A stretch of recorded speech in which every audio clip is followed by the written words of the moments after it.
right, welcome back to the Bench Powered by Wildhead. We are joined by Squishy and Growl for episode 73, where we finally have long awaited for the day that we have content. And Squishy, how have you been? Dude, we don't have content yet. We still have a lot to talk about. We have the concept of content. The concept of content. That's what we're calling it? We're desperate. It's like the announcement of an announcement, of course. Yeah, I mean, we do. We also have BlizzCon. I mean, like, are you guys going? Yes. Nope. Actually, I might go, but then no one would know if it's me. So Squishy knows a guy that can give you a hat, like a helmet, I think, or a hat. Oh shit! I don't know. I'll just be undercover. I'll just come up to you guys like, "Hey, big fan. Nice to meet you." Then dude, be off in the distance. Frog did that to Dratnos last BlizzCon in person, and he goes, "Hey man, big fan. Can I get a picture with you?" Dratnos had no fucking clue who Frog was. That's actually so good. I mean, how would you know, right? You'd have no way of knowing. I knew him. I don't even remember where I had seen him before in pictures or something, and so I knew who it was. And then him doing that to Dratnos made me laugh so hard. That's elite. Growl has to go in like a VTuber. Have you seen the VTuber things where like they have instead of them in person, it's like a stand they carry on the iPad? Yeah, exactly. Jesus. Not quite. All right. Okay. No, I think I'm staying home like I usually do. So we got obviously, I don't think there's anything to talk about with BlizzCon. Ian made a post trying to, I would say, calm down people in regards to add-ons, but honestly, it was mostly just to be more transparent about what the goal of add-ons, the add-on changes were, and what was actually happening, and kind of what to expect. Beyond that, Mythic Plus testing is starting tomorrow at, actually today, whenever we're recording this. Then they've changed like some random stuff. We've had some random news about 21st anniversary and whatnot. Do we want to start with the Ian Hazzikostas post? Because I think it's probably the most information that we've had this week. Yeah, we got a really important post here that you completely missed out on. There's a new unrelenting rallying cry of the Dragon Slayer buff on hardcore and anniversary realms. It launched at 11 a.m. today. They gave everybody a Nixia buff everywhere permanently, which is basically just like makes your guy stronger. And it's normally something that you only get when guilds drop it for raid. And yeah, I don't know. A lot of the hardcore people are mad because everyone that plays WoW is mad, but you can turn it off at the end if you want to. And yeah, it kind of caught me off guard. So I was leveling this morning for fun because there's nothing else to do. My character was struck by lightning and I got a buff that I've never seen before. Is this Classic Plus? Yeah, I mean, Classic Plus, there's actually been so much, like, I feel like Classic Andes, they, like, play, and it's, like, fun, but there's just not that much content in Classic, and so they get bored. And then every year, kind of, everyone starts to, like, revisit it again. So we're starting to get, like, all the like, Zaryu and Peekaboo and all those guys, like, revisiting Classic again. Like, the new thing is the Ultra Hardcore or whatever, and it's, like, we're seeing everyone talk about Classic Plus. Even Soda's been talking about it, and it's, like, I am a little... I mean, I think they'll do something eventually, but I feel like we're so far away, especially with a new retail expansion launching soon. I mean, I was watching some stuff on it. It seems like people were speculating that Classic Plus wouldn't get announced until BlizzCon, and people were worried that it was going to be like a Season of Discovery-esque thing, which I think that Season of Discovery was actually fairly well received, but it wasn't the Classic Plus that most people were hoping for, right?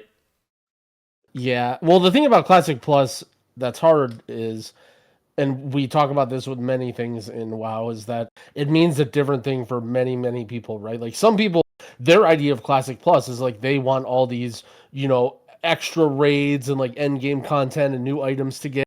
Like, some people want new leveling zones and places to go, and like they don't care about the end game. Yeah, some people want new classes and stuff. So it's like so basically Season of Discovery, they, like, in my opinion, they Omega retailified it. Like, it just turned into retail again, where it was like you have daily quests and they like, oh, we have to respect your time, blah, blah, blah. Like, Classic is notorious for just completely fucking trolling you and being like, walk all the way down to the edge of the earth. Like, okay, now walk all the way back. And then it's just, I feel like that's just like part of the charm and the allure of the game. And so if they wanted to do a Classic Plus, I think they need to think about things in the lens of like trying to make a game from 2005 instead of making retail. Because the way it seemed like they already had a Classic Plus, right? It was called the Burning Crusade.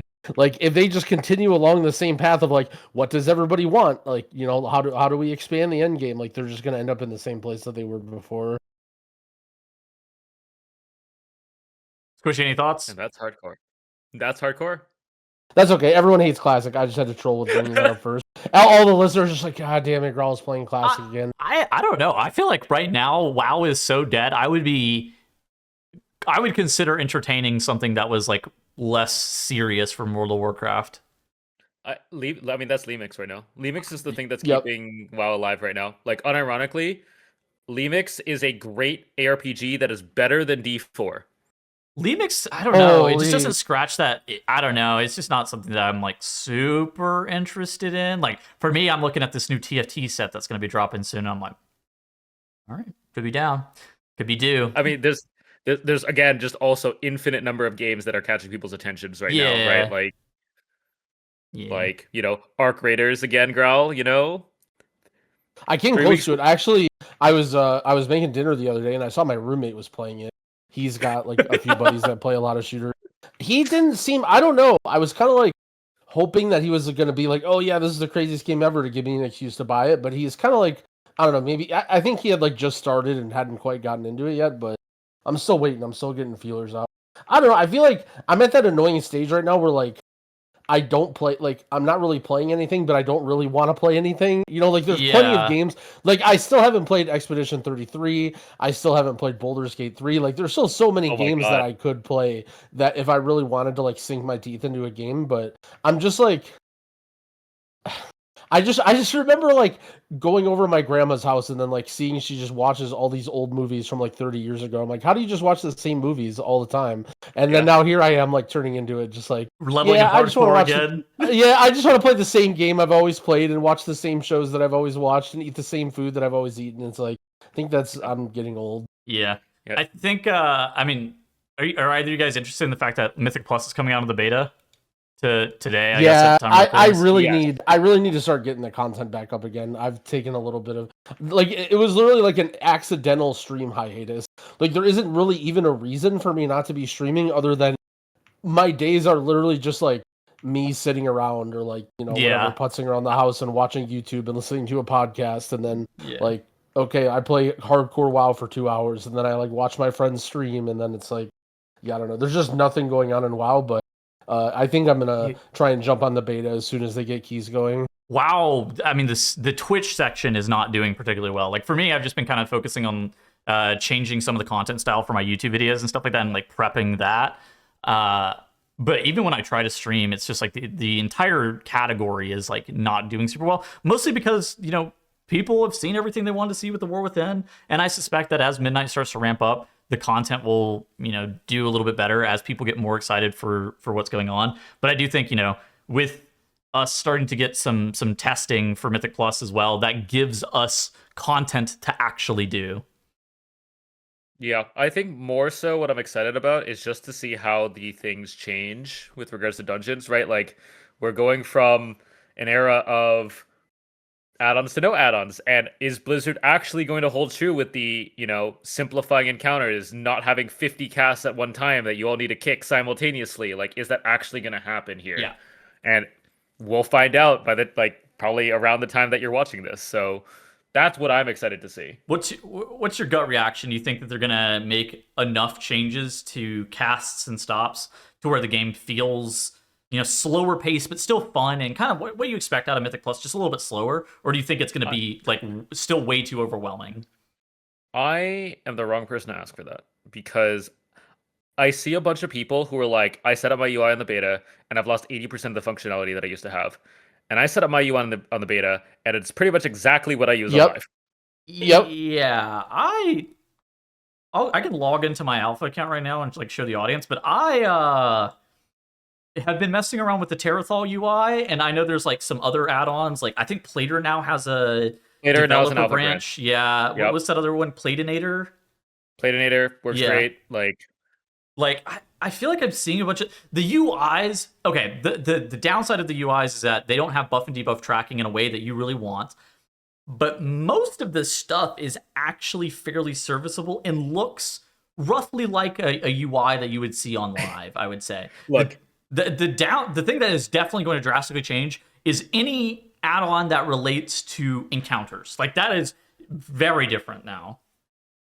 I think the other thing is the biggest change for a lot of people is just gonna be how things look, because there's no cutting it. Like the things look worse. Like it looks ugly. A lot of UIs just look ugly now because of how how tight things are, especially on target frames. Like target frames look hideous, but like for the game itself, like I can play perfectly fine because nothing's changing for me. Realistically, my UI got an upgrade because I use fucking X Pearl still on live.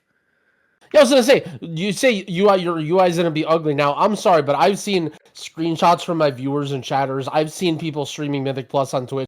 Y'all's UI was already ugly. Okay, this is if anything, this is gonna accidentally make it a little bit prettier. I was kind of thinking about this, so I'm just gonna continue pushing the copium and being the Blizzard chill here. I was thinking like, okay, I was ready to say that this is gonna be a rough patch, right? Like, there's gonna be some pain points here. Dude, the first patch of War Within was fucking brutal for Mythic Plus. Like, do you remember that? Like, Yes. there was like one of the hardest Mythic Plus patches of all time. Like, I highly doubt that. Maybe I'll eat my own words here, but I highly doubt that it's going to be more frustrating to pug in the 10 plus range in Midnight than it was in War Within. Like, if you made it through War Within, then you will be okay in Midnight. Also, in terms of raids, I mean, Nerebar Palace was absolute brutality for me in the guild that I was in. You don't say. And what was the last raid in Dragonfright? The one with Fyrak? Amir. That was absolute brutality for me too. Like those two raids, and then that first season of Mythic Plus was like literal brutality difficulty. I just don't see a world where this is like more frustrating or worse. I feel like it's going to be a really, really good season. And I think there's okay, so it's possible that the add-ons are really frustrating and people get annoyed, but it's also possible that it works out okay and it starts bringing people back, right? Like, hey, this sounds interesting. Like, I can just jump into the game. I don't need to worry about downloading add-ons. Like, there's this idea that like, oh, people are going to quit because their add-ons are going away, or people quit because their add-ons, they didn't like add-ons or whatever. But I think it's just really hyperbolic. And I think that really it's just like, it's just something that will make things a little bit easier and give people an excuse to come back and like give the game a try at least, which is what everybody wants at the start of every expansion, right? It's kind of like, in terms of your enjoyment, just think about it on a scale of 1 to 100, and it's like, how much of this thing actually contributes to how much does this thing contribute to your enjoyment? For me, most of my enjoyment of the game comes from playing with friends. Probably, let's just use numbers here. Say 60% of my enjoyment of this game actually comes from playing with friends. 10% comes from Mythic Plus, 10% comes from, encounter design and raid and just the systems. And then it's like, a couple percent, like 1% comes from art in the open world, right? Like, and then you start like, getting into really small stuff. And it's like, how much does the UI really matter? And it's like, the UI matters somewhat, but it mostly is just a vehicle for how you experience the game. Like for me, I feel like my class matters more to me than the UI does specifically. But everybody has their own weight for things. I think is probably the most important thing. And it's like trying to figure out how much things actually matter to you is important. I think that UI elements and combat add-ons are undeniably getting less powerful, but that doesn't mean that the game is going to necessarily be worse for wear. Like the game could be better and your UI is less powerful. Those two things can simultaneously be true. But at the same time, for somebody else, the game could get worse. And it's like, trying to figure out like how much, like what matters to you is kind of an important thing here, because this really does feel, we joked about it being WoW 2 months ago. And I really do feel like we're kind of moving into that more and more where, cutting back on add-ons is like a crazy change. If you pre-ordered or whatever, like did the Super Mega Edition, do you have access to beta now? Like, yes. Is everybody? Yeah. So I think, this is something that Squishy brought up that I thought was a really good point previously, is a lot of people just have this uncertainty that they don't know, right? Like they can't really play the game they can't see. Like over the next coming weeks, they're going to release Mythic Plus. People are getting on the beta. You're going to be able to play max level characters. Like if that's something, you're going to get your feet wet a little bit and see how these things play out. And so far, Blizzard's been pretty attentive with changing things and giving communication week to week. So hopefully, fingers crossed that continues throughout the next couple months.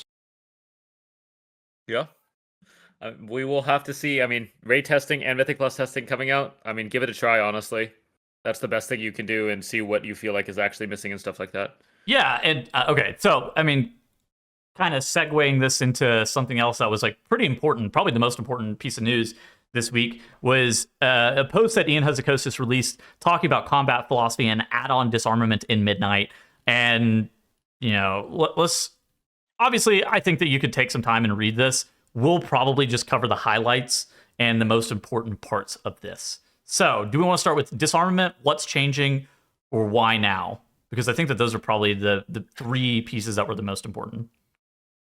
I think for me, the important thing is this is the things that we've been saying that Blizzard, that like you had to read between the lines in order to kind of understand. Yes. Because Blizzard has not come out and said this until now.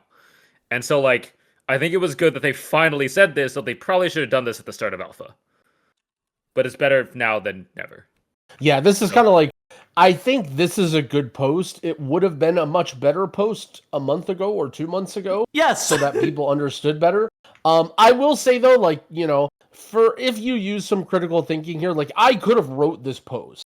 Like, you know, I think most of these things that Ian was saying, or like, you know, his arguments, they're not necessarily going to dispel your, you know, thoughts or fears or whatever. They're more just like, you know, okay, this is why we do it. This is the alternatives. You know, this is why we chose this path. Yeah. But I mean, I'm not saying it was a bad post. It was just like, you know, a little silly that it came out after they've already done all this, when this was like a, you know, hey, this is what's going on. This is what we're trying to do post. Yeah. Okay, so talking about the add-on disarmament, why, I think that this can kind of be synthesized into a couple of, you know, key points that he made here. I'm just going to read a couple of these, then we can talk about it. It says, while we have never designed for add-ons in the sense of making a specific encounter or class mechanic with the intent that players would write add-ons to solve a given puzzle, we have inevitably had to design around them for the past several expansions. We have to accept that even in non-cutting-edge content, a majority of players will turn to any available tools to make things easier. And then the other thing that was, you know, very notable about this section was add-ons should no longer offer a competitive advantage in WoW combat. But they didn't mention WoW coming to console here. That's why they're doing it, right, Tettles? Shut up. Do you know the number of people who still believe that, by the way? Somebody said that to me unironically, that they thought that WoW was coming to console. Like I think I met somebody IRL that plays WoW, and they're like, I heard that WoW was coming to console, and I go, that's not even true. Like, what do you mean you heard that? The number of people who still unironically believe that this change was made because WoW is coming to console, and because WoW is not coming to console, they go, wait, so why are they changing add-ons now? Boggling to me. Absolutely boggling. Yeah. You just don't get it, Squishy. I can't believe you're believing Ian. I really can't believe don't. you guys believe Ian. They're secretly making it for console. They're going to ruin the game, and then all the millions and millions of console players that are going to flood in to play World of Warcraft Midnight are just going to line Blizzard's pockets with this new simplified one-button rotation that they can play on controllers. This is absolutely the most profitable path for Blizzard to go down. Yeah. I think that this why section on why the disarmament really made a lot of sense. And it's kind of what we were talking about for a while, where the pace of the game has increased so much to the point where the design felt really tough. And I mean, we're trying to express class fantasy while engaging in moment-to-moment gameplay, with add-ons instantly solving a raid coordination challenge or collapsing a nuanced combat decision into a simple binary situation. We would get feedback supported by data that our design felt flat. And it's like, I think that this really does make a lot of sense, because we talk about mechanics being either too easy or too hard, and very rarely do we get something that's in between, where it's like either the mechanics are too easy or they're too hard. And if they're too easy, it's because it got solved by an add-on, or if they're too hard, it's because for some reason they have designed Brutusaur Ovanax because they thought that was going to be an acceptable encounter. And you're like, okay, well. I think the interesting thing here that he mentioned is like designing a boss in normal and heroic as well. Because there's a lot of people who think that weak auras are only for normal and heroic. But there is absolutely distinct pressure, especially in the early part of a season, to use these weak auras, even if you're in a normal or heroic pug.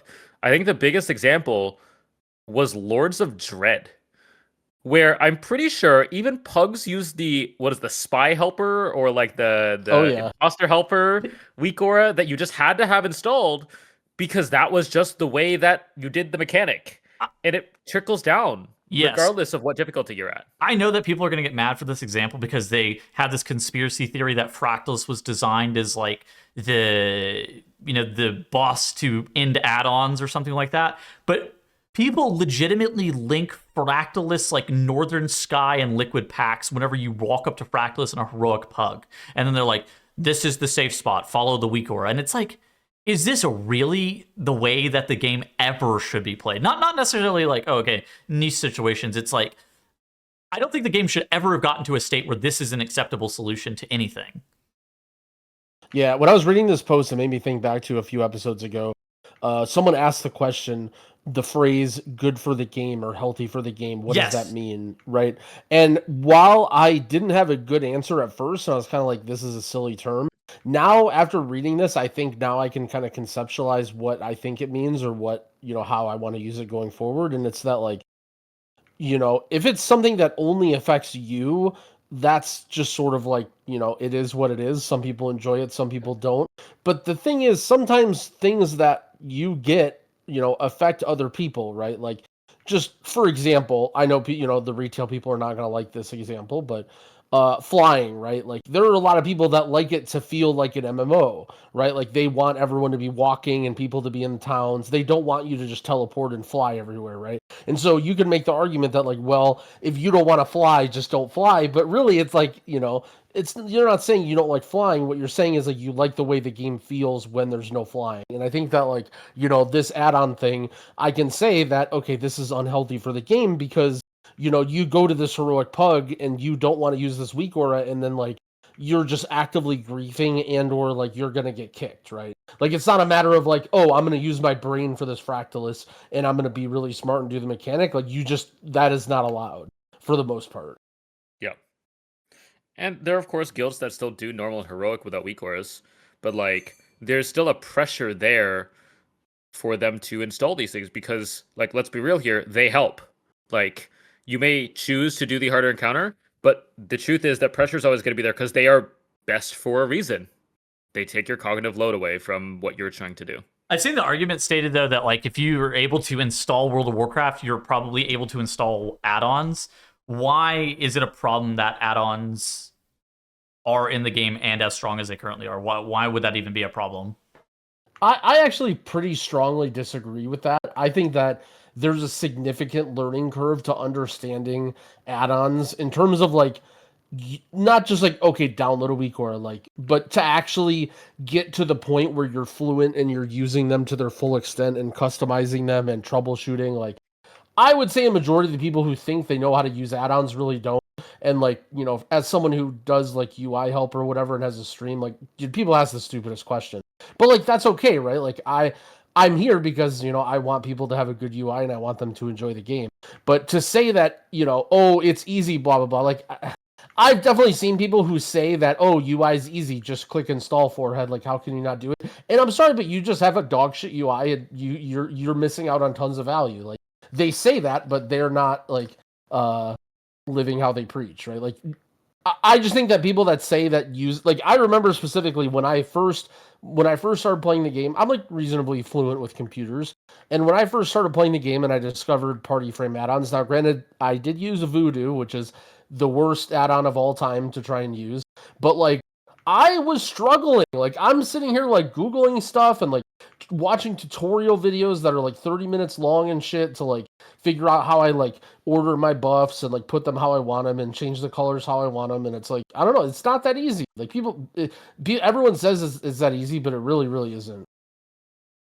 Yeah, I mean, thinking about installing a weak aura pack, even, it's like, if you're explaining it to a person, you go, all right, now you have to download this add-on called weak aura. So what does it do? Well, it allows you to install more things. That allows you to do more things. Okay, so now you've installed weak auras. Now you have to install this weak aura pack. Okay, what does this do? Well, it gives you everything you need to know about the entire raid. Okay. I think the arguments, like the steps to do that are like fairly easy, right? Sure. And so, like, if you're able to download the game, right? So if you download the game, then you download the liquid virus weak or a package on your screen, and now you have giant icons and glows for all these mechanics, and you barely know what they do, and it's telling you to go back right, and it's like, that's not using weak aura as well. Like, you're just downloading a pack and then you're just still trolling. Yeah. Like, I mean, like, that's what I'm saying. I mean, but the main thing is, Tettles, there's still like, I mean, to counter the argument, it's like you still have issues with weak aura versioning. I mean, yes, It's not my argument. It was you that said the it. record. Yeah. I mean, you still have weak aura versioning. I mean, every guild that went through Brood Twister Overnax knows about this pain of like who didn't update the weak aura, blah blah blah. Who doesn't have the node updated? Like, but that isn't the direct point there, I don't think. And it's, are you really playing the game if you're just playing Simon Says at that point? I actually think that his reason, like the answer in this is kind of stated in the post, and it's like in this bolded text where add-ons should no longer offer a competitive advantage in WoW combat. And I actually think that that's kind of what this entire change boils down to, is that they believe that add-ons should not provide an advantage in combat. And, you sit down and you think about it and you're like, they're probably right that something that's not offered as part of the base game should not be an advantage in combat. And so now I think that the biggest outcry is from the part of the community that believes that Blizzard is going to mess this up and they're going to make the game worse. Is there anything that Blizzard can do to qualm these concerns, or do you think it's just going to be like Blizzard needs to just deliver a good product and that that will kind of curb all these issues? Or do you think it's like, is there anything that they can say that actually solves this, or is it something that just has to be done with action? Well, I just think that here's the thing, though, right? Like, this is people's concern. Like, the idea that add-ons shouldn't help you in combat. Like, I think everyone probably unanimously agrees that that's a thing. The issue is that Blizzard's in-game will never get the features that add-ons have, right? Yes. The depth and the level of skill in the hard work that has gone on over the years of the add-on team.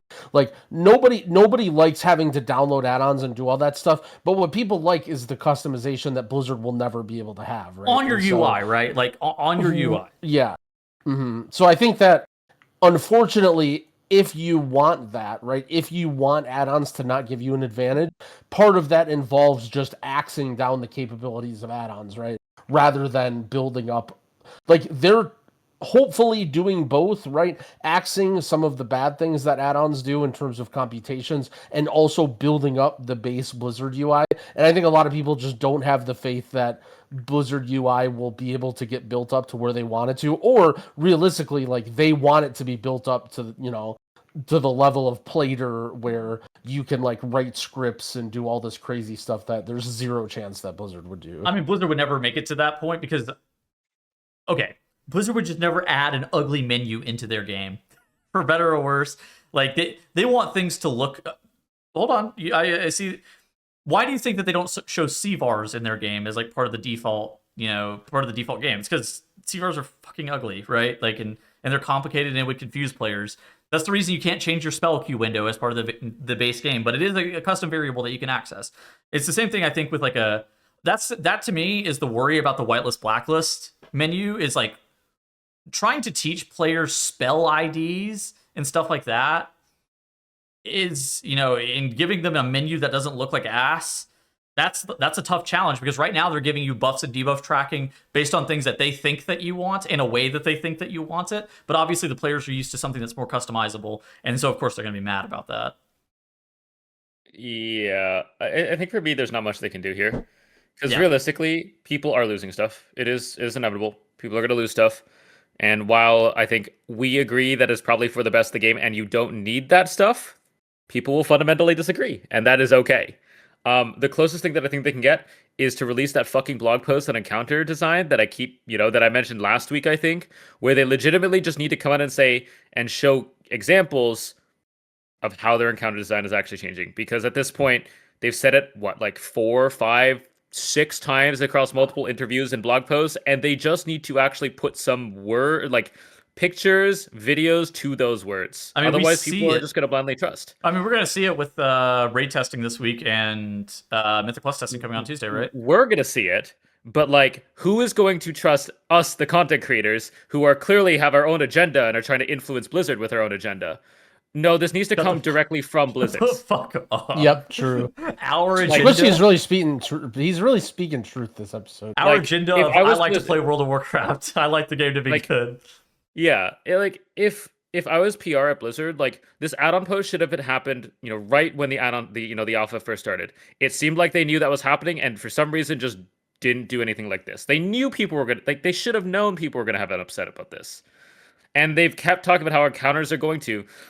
And the sentiment right now amongst the community is rightfully, I don't trust Blizzard to do this. So why haven't they done anything about that? Why are they just sitting there? Are they just expecting all this to go away? Like, I don't get it. I mean, One really funny part of this post, I don't remember where exactly it was, but I think it was the why now. And Ian basically said, we were thinking about like doing this throughout midnight, but we were so far ahead and making such good progress that we decided to roll it out for midnight, which I thought was hilarious, right? Because pretty much everyone, if you would ask anyone, even people like us who are like for the removal of add-ons, we would say like, yeah, I don't know if Blizzard is quite ready for this. But Ian basically went out and said like, we're ahead of schedule for where we wanted to be, and we wanted to roll this out for midnight. I mean, this is a really interesting talking point, and I don't know if I was a little bit surprised that this was brought up. He says, I'm not going to pretend that there was unanimous support, but the average take was something along the lines of, it would be great if add-ons weren't required, but I'm not sure I trust Blizzard to pull it off. I feel like that is most people's opinion that I see. Now, some people just, they prefer the current state of add-ons. They're probably not going to be happy with the situation. At the same time, I think that most people are probably in a similar state of this. And he's like, and he starts talking about that, we're convinced that we were on the right track whenever we read those kinds of feedback with the aims of the project. We shifted to building a roadmap of what it would take to pull this off, this transformation. The team found that progress on the UI engineering was moving faster than expected, both in terms of the secret value system and in terms of implementing some of the replacements we knew we need. And that makes the readiness for the launch of Midnight a real possibility. And it's like the technical aspect of this is kind of interesting, because basically what Blizzard is doing is, so they went from a situation where everything was allowed except for a few exceptions to now nothing is allowed except for a few exceptions. And that is a very different, situation with how add-ons are going to be functioning, because now instead of the default state of everything is allowed, now the default state is everything is locked down unless it is very specifically outlined to be allowed. Yep. Yeah, I mean, I think, and let's be clear here too, for the people who haven't been like, really keeping an ear to the news. Blizzard has been loosening restrictions like over the last couple weeks, and there's a lot more possible than initially. Like, whether or not it was their plan all along, or it was just because of public outcry, I mean, it doesn't really matter at this point, but there is so much more functionality already than we initially thought, right? So if you're going off of the like, what did everyone say initially, like, I'm very interested to see now, right? Like, what do you guys think about, and I'm not trying to throw shade at these guys, but what do you guys think about LVUI and weak auras? Because both of them basically came out publicly and is like, we're discontinuing this. But I sort of see both of these things could exist in some capacity. Like, we talked about Terathal's thing, and it's whether or not it's weak aura's team and them, or LVUI or somebody else, there's going to be an all-in-one thingy, right? Like a UI thing, and there's going to be like little scripts that people use and plug and play thing like weak auras, whether or not it's those. Like, I wouldn't be surprised if they come back and be like, no, okay, actually we'll continue the project. I mean, this is I think that what Relo says in this tweet is like 100% spot on to the reason. Weak auras never said that they can't work, just that what is left of what they could provide is not worth putting more hours of unpaid / under minimum wage work into. And I think that is the key takeaway, right? Whenever you would go and look at the Weak Auras Patreon project, I think that they were getting, and I think Weak Auras has got to be one of the best and largest add-ons. They were getting I think it was $4,500 to $5,000 a month for a few people that work on that team. It is not just like a solo person project. And that's not like, you're not, 2 or 3 people aren't living off of $5,000 a month. Okay, maybe if you're not living in the US. Hypothetically, if you're living in the US, though, you're not living off of $5,000 a month by yourself. I mean, you could, but that's only one person. But that's not only one person who's providing to the Weak Auras project. And so then once you're trying to split it up multiple ways, it's like like you said, under minimum wage work. And it's a passion project. And so that's why, and then Blizzard takes away the passion because they're changing what's allowed to happen. And of course, like, some of these add-on developers are just going to be like, yeah, well, I'm not willing to do that. That's not fun. That's not why I got into add-on development. And I think that some people, I don't think it's right to be mad at the add-on developers. I think that, Oh, no, not at all. Yeah, No, exactly. That was not whatever decision that they make, that's their decision to make. But I do tend to agree that, kind of with what Relo said, the add-ons could exist. They would exist differently than they have for forever. But a lot of these developers are basically stating that the changes that are being made by Blizzard are not things that they find personally enjoyable. And it was a passion project to begin with. And the passion's being removed. The one thing I want to say is there is a very high likelihood at this point that installing add-ons is going to be just as required, but in a different way.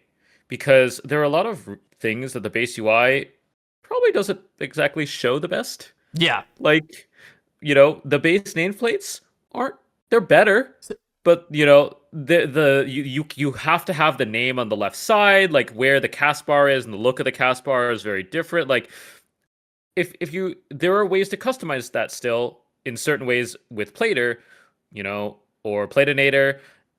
And I have a feeling that we are still going to see a bunch of custom, UIs. It's just they're not going to be able to do all the computational and the helping stuff that people have gotten used to. So like to kind of devil advocate myself, even like add-ons will still probably be just as required in high-end content. I mean, this is kind of just not as required. Yeah, this is kind of the same argument that Ellesmere had last week, where designing a UI is going to be the exact same process where you're building a UI that helps you learn, because everybody learns differently. Figuring out a way that your UI can convey information to you in an effective manner is a skill in and of itself, right? It's the reason that I don't know if you guys do this, but I think that all three of us probably make our UIs from scratch for ourselves based on how we learn best, as opposed to like taking it from others. And that's why maybe taking somebody else's UI is like a building block, and then changing it a little bit to match what your needs are is important. But at the same time, that it's that change that's kind of the important part. Yeah, I think it was interesting hearing Ellesmere talk about things last week, when he specifically talked about like the way that everybody processes information differently, and I definitely agree with that. But it definitely feels like when you throw in text-to-speech notifications for certain events, it's almost like a cheat code, right? Like for you to, it's just like having that, whether it's a liquid reminder or it's like something that plays off of a spell, like being able to customize every single like auditory or whatever thing into exactly what you want it to, so you're going to react. Like it's very, very, very powerful. Like to have a lady whisper defensive in your ear every single time, such that you don't even have to look at the mob, and you're waiting till you hear defensive and then you press a button. Like it is very, very powerful. I don't even know I'd be interested to like if there are people that aren't benefited by that, Like I just feel like everybody gets. It's not necessarily like, oh, this is better, or some people prefer this. Like just having more reminders and being able to customize literally every single source of input that you're getting is like it's just so incredibly powerful. Yeah. We got off topic a little. I mean, it's podcast. That's what we do. Yeah. Yep. I think the last thing that was like really interesting from this post, was the why now section. Another common question I've heard is, why do this now? Why not wait until all of our built-in functionality is fully polished and had multiple rounds of feedback? Which I actually think that's one of the most common things that I've read is like, why don't they just wait until their cooldown manager is really fully fleshed out? Why don't they wait until they make the nameplates good? And Ian goes on to say, when I first started talking about our concerns with the impact of add-ons on the modern game nearly a year ago, we were still evaluating the feasibility of a solution as well as the right time frame. I'm surprised they only started talking about this a year ago. I'm going to be completely honest. But Yep. But we also wanted to gauge community sentiment around the general issue. WoW's history is littered with examples of the dev team trying to solve perceived problems that most players weren't particularly concerned about, and we wanted to reassure ourselves that we weren't headed down the same path here. We were happy to see a lot of positive reactions to the discussion. I'm not going to pretend that there was unanimous support, but the average take was something along the lines of, and I said this earlier, it would be great if add-ons weren't required, but I'm not sure if I trust the Blizzard team to pull it off. So it's kind of the question: are they going down the right path with something like this? And how does Blizzard get people to trust them? And I think that for me, it's kind of the same thing as the Covenants, where Blizzard has to make hard decisions to be able to continue to progress the game, right? They are ultimately the end-all be-all source for progressing the game. And if they only listened to what players said in terms of feedback, let me just say the game would be bad, because there is some dumbass feedback that is given to them. Like, WoW players are stupid. If they listened to everything that we said on the bench, the game would probably be worse. And so, like, they need to, take the feedback from all the different facets of the player base and try to culminate that into the best game possible. And I think that that's kind of the important thing, is like, as long as they're focusing on making the best game possible and not making the game worse, and they actually deliver on making the best game possible, I think that that's the important thing for me here. It's less about like the I don't trust Blizzard. It's like the they better deliver a good product thing. Because again, I didn't necessarily care that Covenants were locked down necessarily. I cared that Covenants were locked down and it was the wrong decision and made the game worse, right? If it didn't make the game worse, I didn't care that Covenants were locked down, but it made the game bad. And it's like, this is a kind of a similar thing. If it makes the game worse and it makes the game bad, it doesn't matter that they kept add-ons or removed add-ons. It could be the right decision, it could be the wrong decision, but if they make the game worse, that's almost independent of this problem, right? And they need to make the game better, not worse. And this is just part of making the game better in their mind. Yeah. I'm just not really sure. To say that, oh, wait till the cooldown manager is good or when it's fully fleshed out. Like, in Blizzard's eyes, I feel like they don't expect to just release Midnight with dog shit nameplates or dog shit cooldown manager, right? Like, it's not like they're sitting in a boardroom somewhere being like, yeah, all right, cooldown manager is like 40%, but that's good. We can delete add-ons, Like, while as a player base, when we compare it to weak auras or like the capabilities that we had, it feels like it's 40%. This is like I just it's not really a thing, right? Like, I think when Blizzard says like, oh, we're like, wait till it's fleshed out or whatever, like I just think that in order to get that feedback, like in order to take it to the next step of like to get it where it is now to make it better, or at least where it will be on launch. I guess there's still a work in progress, but they just need us to be playing the game with all of these tools and then seeing how it goes, right? Like, I think it's a matter of like what should be allowed and what is good, and like like I keep seeing people link these clips on Twitter, especially of like, oh, look at all the nameplates, they're flying everywhere. The nameplates are bad. Be ruined. Like, the nameplates are bad. But they're completely trash. But like, there's no way the game is just gonna go live and you're just playing whack-a-mole with nameplates and they're flying all over your screen, right? Like, very clearly that's just like a funny beta bug or whatever, and like that's not intended, and that's like that's not a thing that we're gonna go into the next expansion with that, right? So I mean, like, in terms of what people want, like, we're talking about like heavy weak aura customization and like being able to color code mobs and rename mobs. Like, these are things that Blizzard doesn't even know. Like, they even said they don't want some of these things, right? It's not a matter of Blizzard can't roll out these features or they're not ready. It's like, Blizzard wants to find out, are these features good? Is this good for the game? I don't think it's like if they just sat in a room for another year and really cooked up the nameplates in cooldown manager that it's going to somehow get way, way better. Like, I think it's just a matter of like, okay, we need to play the game now with these new set of rules and see how it goes, and then we can make adjustments from there. Yeah. The funny thing is with the whole nameplate thing, for what it is, ultimately it's Blizzard's game, and if they were like, this is how we want nameplates to be, it would suck.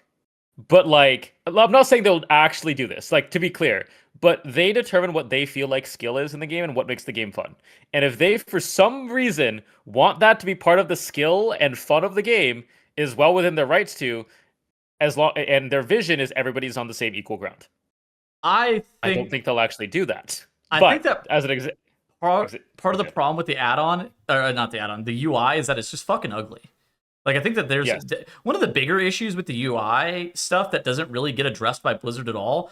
And they're just like, yeah, that should be add-ons,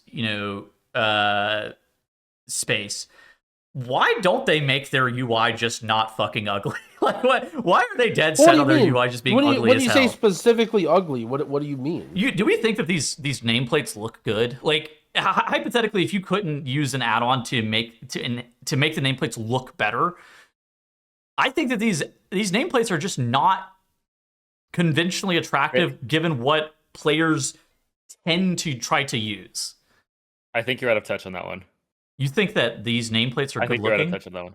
I don't think they're like they're not like the top of the line plater, but I bet you they look better than a lot of the things that of a lot of a lot of what people use. I think one of the Also, easiest changes of the other games nameplates too, right? I think one of the couple of the easiest changes of the nameplates are just like random built-in functionalities. First and foremost, just being able to change it from this like slim bar into something that's like a box shape, game changing. So you just want to make the height bigger. Like that would, like, you're saying that the nameplates are ugly, and then your fix is to make the height bigger. Okay, I just think that I just think these are ugly. Like, what do you want? Like, yeah, I think that these are ugly nameplates. Have you gone through the options at all? Like, Yes. there is a box one there. Yes, I have gone. All I'm saying is I think it's a lot more opinionated than you might think. So I mentioned that I was playing a little bit of hardcore, right? And I had a conversation with somebody who's I would consider a very good Mythic Raider. And they said they think the classic default nameplates look more attractive than the current nameplates.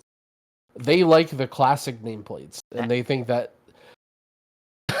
I mean, people just have their opinions on what they like and what looks good or whatever, right? Like, I don't know. Again, I don't like that there's a gradient on there. To me, like, I'm not the biggest fan of that texture, especially with like it not really matching some of the other stuff, right? But like, I'm not really.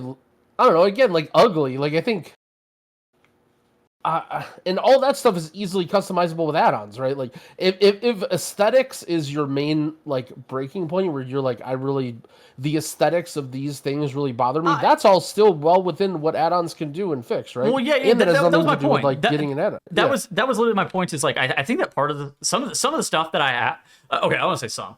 I will say one complaint that I have with like the Blizzard UI is that it is just genuinely pretty ugly and like non-custom. It's not that it's non-customizable in the sense that like an add-on could take this and customize it. It's more like I wish that it was customizable almost in the base game. Like I wish that some of the features that add-ons provided were just part of the base game. Oh, I agree with that. I mean, that's something that we've mentioned Terathal 100 times now, but that was like one of the first things he did was like he figured out, how do I change the texture of everything? How do I change the font of everything, right? And it's like one of the, how do I change the size, the text size or whatever? And it's like, yeah, there's no reason that shouldn't be in the game, but also like, I don't know. Yeah, I don't think that's that big of a deal to have to download. Like if you're like, I'm upset by the font on the nameplates, and I want I don't think it's that out of the realm to like say that. Okay, no. I don't think it's like it's not like I'm upset with the font of the nameplates. It's like I wish that I could like through the default game make it better looking. I agree. Yeah, but I think that's like we're like 98% of the way there. Then like I think that's not most people's concerns, although it could be. I think most people are still stuck on the functionality of it rather than. Yeah. I mean, but again, I 100% agree with you, right? Like to me, why isn't there a drop down that just says make all of my fonts in the entire game this font, make all of the textures this texture? Like. Yes. Why can't I change nameplates to be a specific texture, like a more refined texture? Why is it only based off of like 3 predetermined sizes and stuff like that? I'm like, right. I mean, I tend to agree with that. I think part of it is like everybody is going to be different. Yeah, sure. And that is where add-ons come in. And like they cannot design the base UI for everyone because everybody wants something different. They could try to expand more features, but they're not going to hit 100%. They're lovers of drop-down boxes. I wish they would be more lovers of sliders because I think sliders give you more precision as an end user. Like I'm able to work off this base UI nameplates, but like my bars are way too wide. Like way too wide for what I want. Like they have no width or height slider. They have a general like scale slider. So if you want a bigger height, you have to extend it wider. And it's just like I can work with this. Like I played a little bit. I did a dungeon, except all the bars are like this wide, and I'm just like, it's fine, I guess. But I'm just gonna install Planer and fix it on my own. Like, Yeah, and like default, like why isn't there a better resource display? The personal resource display sucks, and like why is there not a better resource display? Like those are the interesting questions because we're gonna get to it. But they actually went into more detail in a post for the WoW UI Discord on specific things that people have been asking for, and this is something that I really think they've needed to do for a while. Yes. Okay. Let's talk about this. Expand. Okay, sure. So, first of all, what Ian Hazzikostas posted publicly was a very PR'd statement, I think. It was very general. It helped contextualize everything. But I think the thing that people wanted to know was the specifics here. Because people have been asking for a lot of requests, and this post addressed some of the exact specifics. The first one being, if you want to scroll down, Tettles, making encounter designs for the decisions for the player. This is pretty obvious. They don't want to let people do that. That's everything to do with computational add-ons. They've said that many, many times. The next one was really interesting. They don't want people creating optimal rotation helpers. Oh yeah, there's one above that. Rotational. That was the one just above that. And isn't there a rotation helper in the game? There is now a rotation helper in the game, but it is not optimal, right? You either get a GCD penalty, or you are pressing the button yourself with an assisted glow, which is also not the optimal rotation. And Growl, I know you pointed out a really interesting line here, and I think you should highlight it.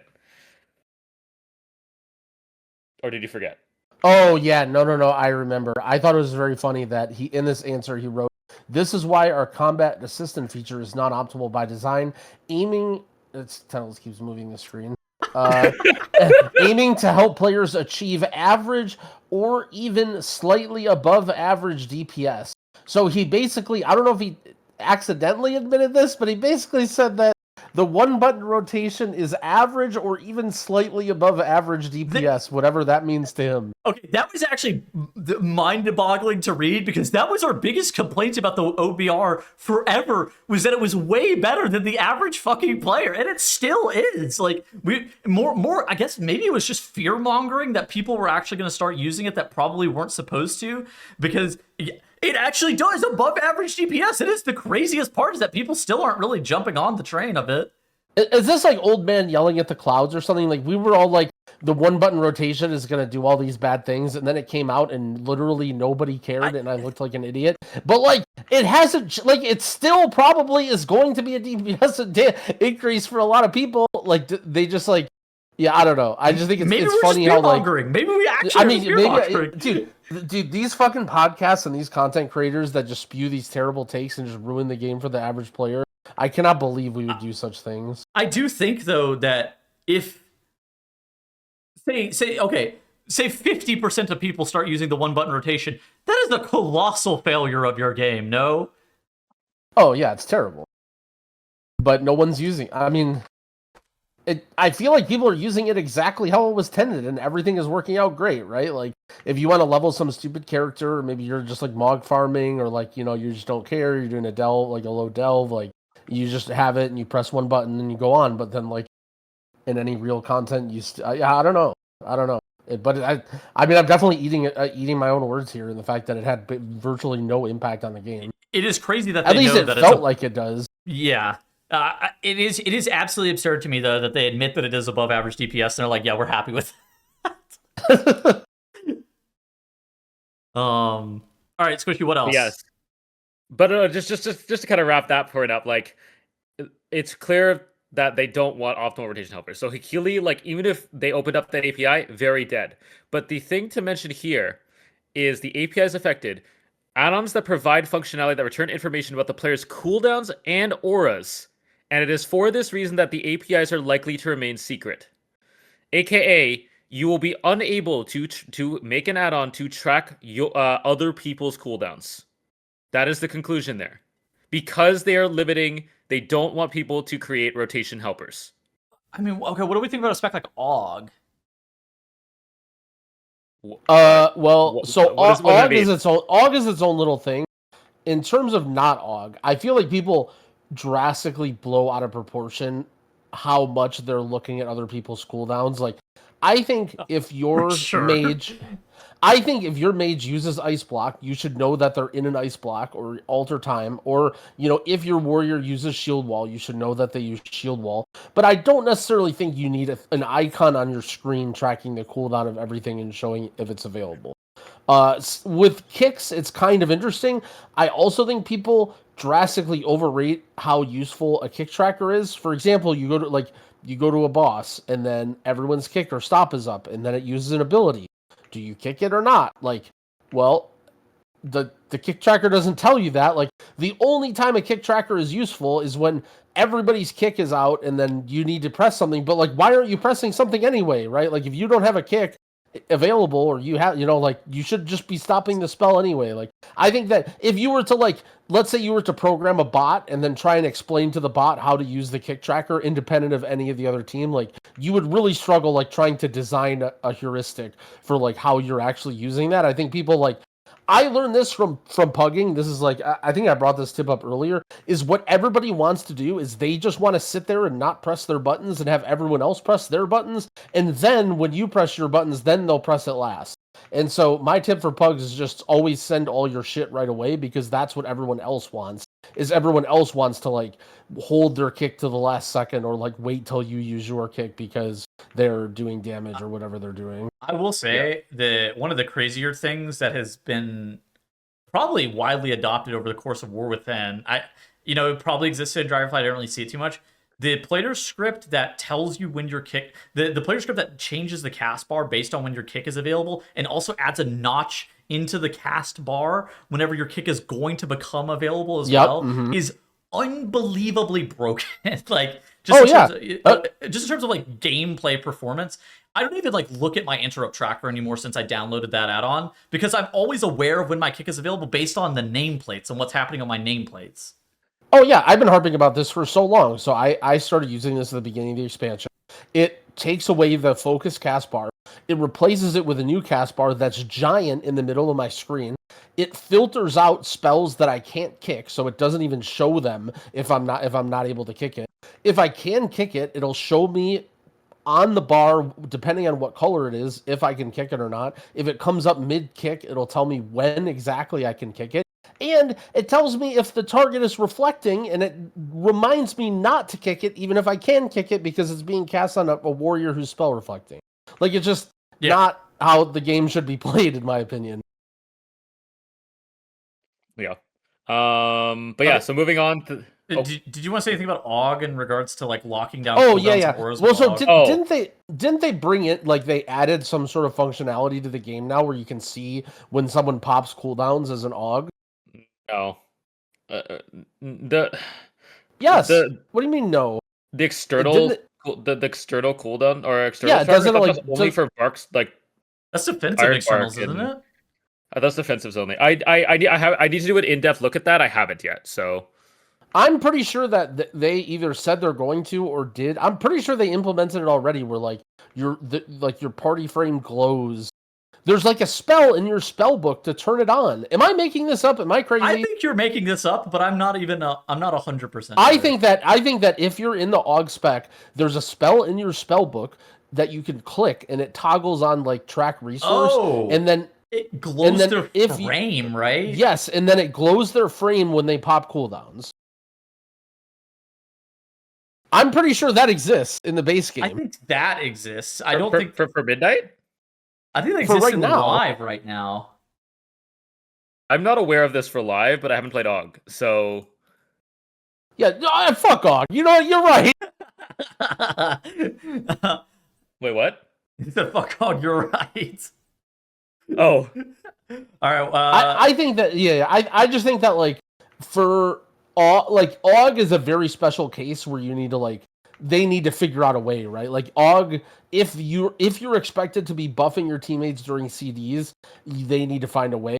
I think for things like Power Infusion or Blessing of Seasons or whatever, even though I think some of that's going away, that's sort of up to you to coordinate it if you want, right? But for a class that's fully built on buffing teammates, they need some sort of way, but that should be built into the game. You shouldn't need to download an add-on in order to play a spec. Yeah. Okay, this is my take, and it's probably an L take, but I don't think it matters. because you will know when it matters, and at any other time it will not matter. Because if you're in raid, you're gonna have Breath of Eons for the fucking Dimensius burn. Like everybody knows you're like that is when it fucking matters. Yeah, sure. Any other time, you're kind of just doing your own thing. And the biggest thing is you're no longer buffing for specific people. You're buffing the entire raid. So the impact across, like, unless your entire raid is burning cooldowns at the exact same point, aka a Dimensius burn during an encounter, I don't think it's gonna matter as much. I think it matters a lot for Scale Commander, AUG, and Mythic Plus, where you're able to see. Okay, I'm talking raid here. Okay, sorry. Starting with raid. Okay, raid. When it matters, you will know because your entire raid is popping cooldowns. At which point, yes, it matters, but you will know that. Okay. At any other point, you could probably just send it, and it will probably do just fine. Mythic Plus, I think, is a little more complicated because you do want to pop it with other people's cooldowns, but in a similar vein, you're probably just going to pop it when you think people are going to naturally pop cooldowns. If your tank pulls a giant pack, probably a good time to use it there, right? Like, because it's very likely that your other classes are also popping. There's also this thing that I'm going to get fucking shunned for, but you could also just, use voice. Well, I knew you were going to say that. I think that's I think that's like a reasonable take, but is that not increasing the skill disparity between somebody who's not using voice and somebody who's using voice by more than the average specialization? Obviously, I think that undeniably using voice is very powerful, but this is a situation where it takes like a spec that's being played by a professional player at the optimal level, and it increases the gap between the average person who's playing it, right? I don't think it matters as much anymore. Okay. Ever since AUG got hit to 50%, like 50% self damage and 50% buff damage. Like when it was like 80-20 or whatever the fuck the original was, yeah, your Breath of Eon's window fucking mattered. But now I think if you get a bad Breath of Eon, you're probably losing more damage by holding it for when you think someone has cooldowns than just slamming it on cooldown off cooldowns of everybody else. Okay. I think that's a valid assumption. That is pure feely crafting, but like that's kind of how I feel because we know for a fact people love to hold cooldowns. I mean, that's how Scale Commander AUG was in Season 1, where Scale Commander, whenever you're playing it, you were highly incentivized to send it on CD. You would only ever, at least in Season 1, you would only ever hold it for upwards of 10 to 15 seconds because you actually need the Eons to bridge your Ebb and Might windows, right? And it's like, I don't know. Holding Eons always runs into a bunch of other problems. Do you have something? No, I was just going to say that, like, I think that's more of a spec design problem. Okay. If a spec relies on you being in comms or add-ons, than it is like an add-on problem. Okay. Okay, other things. There was simplifying names and casts. We've talked about this one before, and people have asked for this, and I think there's a level where it makes sense, right? If you have, what is it, like Bone Splinter Mage, Bone Splinter Warrior, Bone Splinter Healer, like people just want the last name because that's when it matters, and I think that is a very, very fair complaint, and I think this is on Blizzard to not just do that, but I think Blizzard's reasoning here of simplifying names and not typing in frontal or AoE into the cast bar makes a lot of sense because it is fucking OP. And I think Growl fucking nailed it last week. I think that simplifying names and changing the names of mobs and changing the ability names on mobs is like almost a different thing. It's like shorthanding. Right. It's like shorthanding versus completely changing what's going on. Well, so let's separate it into two different problems. So one problem is I'm going to change Bone Sweep to frontal, right? I think that's a problem, and it's not so bad to go into a dungeon and fail and not know what things are and learn, right? Like, we can't have this mindset that the first time you go into a dungeon, you need to know what every single ability is and never fail it. And like, you don't need to know what every single caster mob is and what every mechanic is and what everything. Well, and if you do, you're not like, okay, well then look it up, figure it out, take notes, watch a video, whatever. I'm not saying you shouldn't allow people to do that, but it shouldn't be the norm. However, like what Squishy said of like, skeletal bone mage guy, and then like you can't even see where it says mage, and every single mob, the nameplate says skeletal bone on it. Tettles, you should bring up the the really good nameplate shortened one. I was yeah, I was just the- pulling up 3chest.io because I remember I was looking at this in There you Falls go. of Atonement where everything is depraved, right? Every single mob Yep. in here is depraved, Well, and the only thing again, you care about is their Well, suffix. They don't care about Can your. you see it though? If it's on the nameplate and if it's reasonable to read, right, then I think that that's fair game. If it's like so long that it's literally like getting cut off of the nameplate and you can only see like a very small part of it or none of the important words, then that's a Blizzard problem, right? And to be fair, they've never had to worry about that because everyone just renames their own stuff in their own nameplates anyway. So like we don't even care if they do that before. But now it's like, you know, if they do this big pack of mobs, one thing that comes to mind is Necrotic Wake in how there's like a bunch of skeletons, and then there's the one skeleton that's the mage, and it's like very important to pick out that mage and kick it. But there's like a bunch of skeletons around, and it's like, well, that's on Blizzard now. Like they, hopefully they get that feedback and they figure that out, whether it's like, make it stand out more or slow down the cast or whatever to allow us to kick that. But I think that you shouldn't be able to just rename stuff to tell you what to do, but also like having like the nameplate should not be confusing. Like if you know what the mobs are, you should be able to see, okay, this is the mage, this is this guy, this is this guy. If you know what the mobs already are. Maybe this is just naive of me. Why do these mobs need surnames? Like, is it just RP? Like, why do they have to be called depraved? Why are all of them called depraved? Why can't they just be Houndmaster, Obliterator, Collector, Darkblade? Why do they have to be depraved? Back in my day, when you play Classic WoW and you make a new character and you go to Elwyn Forest, there is Murloc, and there is Boar, and there is Kobold. But we're so far from Elwyn Forest by now, Teddles. And yeah, this is what I was talking about. So there are issues with nameplates being shortened in not making sense, and I'm assuming this is supposed to say disgusting cockroach was the name of the mob, Yes. but it got shortened to yeah. That should not be on the nameplate. Growl, please help with the audio listeners. So the name disgusting cockroach is shortened to disgusting cock, and that's just what it says on the nameplate when you pull this mob and you're in combat with it. Thank you, Growl. But that's I think that's kind of the problem, right? Is like I don't really mind the fact that Blizzard's like, okay, we don't like this. And the renaming of abilities to frontal, or you rename Dimensius's Massive Smash to Knockback, right? Knock. Yeah. Or Knock, right? Renaming those, I don't like that. I think it kind of removes some of the fantasy of it. Removing the surnames from mobs isn't really that egregious to me, and if anything, it just makes it easier for me to identify quickly what mobs we are in combat with. Because then instead of just giving me this stupid surname, it's telling me, oh, this is the Houndmaster, oh, this is the Obliterator, oh, this is the Collector, oh, this is the Darkblade. Right? Okay. Yeah, I was kind of thinking of like maybe they could compromise with like a precision mode or whatever, or like use precise names and it just automatically chops off the whatever. Like maybe I mean, I don't know. I just think that the base game should just be good. Like you should be able to see what's a mage and what's not a mage in the base game, and that's it. Like if they don't, I mean, I don't think this is that. Okay, there's a lot of things that I have no faith in Blizzard to do, but this one isn't that hard. Like this is just changing a couple strings and paying attention to a few. Like a dungeon doesn't have that many mobs, right? Like a dungeon has like what 15 different mobs. Like this isn't that hard to figure out. I will say this is not hard to figure out. At the same time, I do think that there is kind of a play pattern problem afoot here, where because the average Mythic Plus run, there will be pulls where you are pulling 10 to 15 mobs at a time.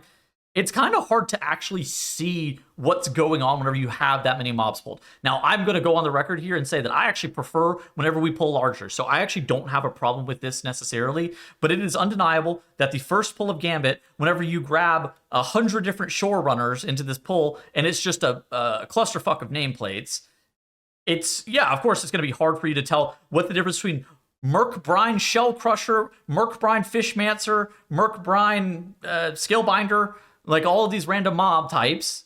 It's like hard for you to quickly identify what's actually what because there's 20 some odd nameplates on your screen. It's possible for them to do something like have the subtitle of like Merc Brine and put it on a different line, then they can only expose the the last name part. I don't M know. dot, and then you get the name of the mob. I could just see them putting it like on a different line in a way, like you said, like a precision mode where it just hides the first part, or puts it after, or puts it in a different spot. You can choose whether to hide it. Like, there's a lot of hacks right now with add-ons on the alpha right now where you can set a visibility to 0 to hide things because you can't customize things very much, so you just hide certain aspects. Um, it's but I the only time this is necessarily an issue is when you put the name in the bar. If the name is above the bar, this actually doesn't happen. Which I think is part of the problem. Is just like that one test case where it just kind of fails that test case, and they did test specifically for that case. I think it's kind of a weird symptom of a different issue, and I do think I think that it's kind of funny because we're largely in agreement of like the spirit of the change, because the spirit of the change is you shouldn't be able to simplify this name down to just healer. You shouldn't be able to simplify this name to a specific thing.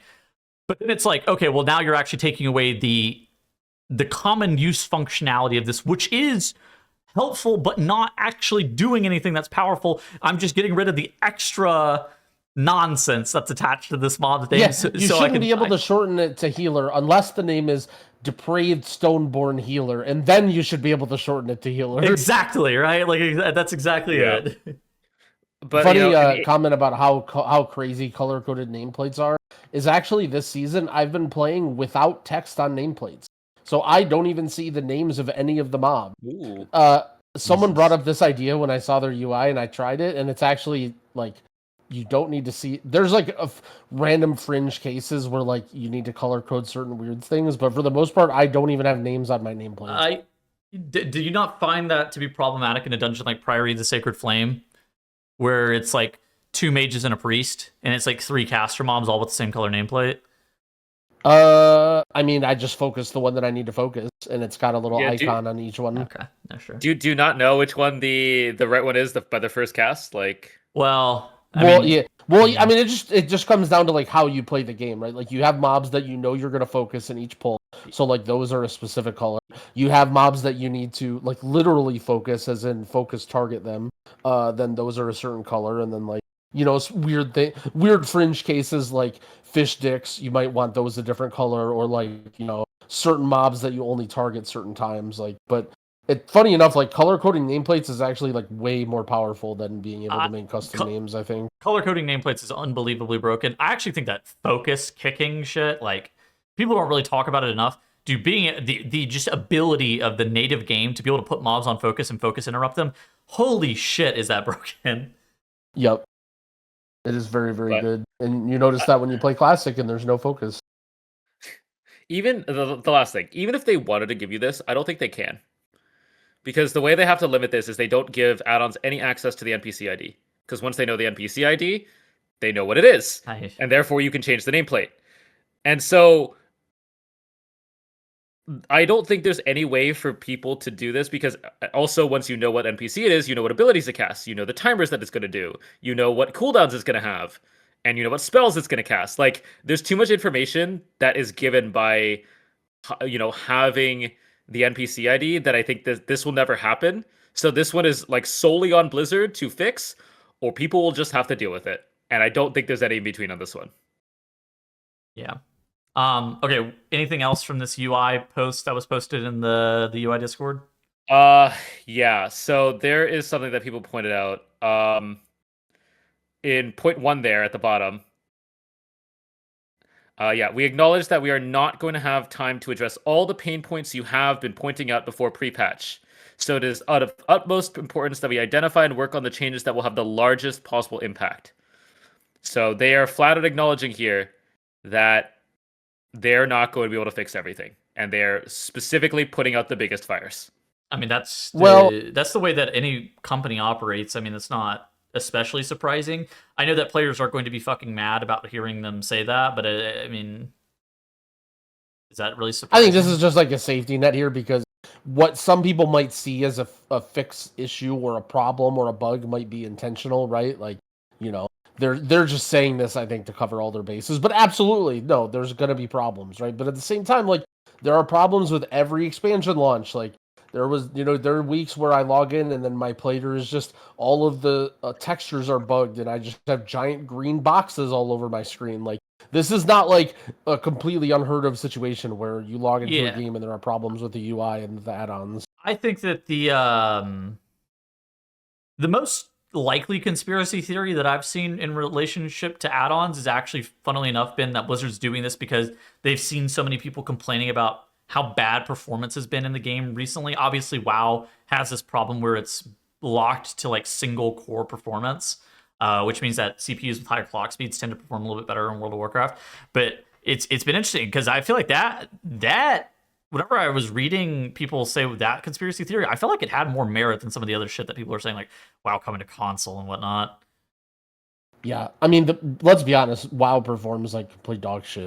Yes. And then you don't really realize it until you go, man, I'm just the classic Andy of the podcast now, but you play classic and it's like you /reload and it literally takes half a second. Like, it's like mind-boggling when you do that. And even mop classic when you do a reload or whatever with and granted I have much less add-ons and weak wars on these games, but I do use add-ons, right? It's not like I'm just natty zero add-ons in these games, and it just the reloads and the load times in general are just so much faster. Yeah, so I don't know if I would say that's a conspiracy, but like, and again, that's like a fine reason. Like, I'm all for having better performance, right? Like, how many times have like someone asked on your stream about PC specs? Or like, oh, I'm lagging in Raid, and it's like, oh, you have to get this type of processor, and you have to do this, and it's like, single core and this type of video card, and then, but that might not even be it. You might have, Liquid Weakcore is blasting your PC anyway, and it's XDD. Just like, you need an XDD.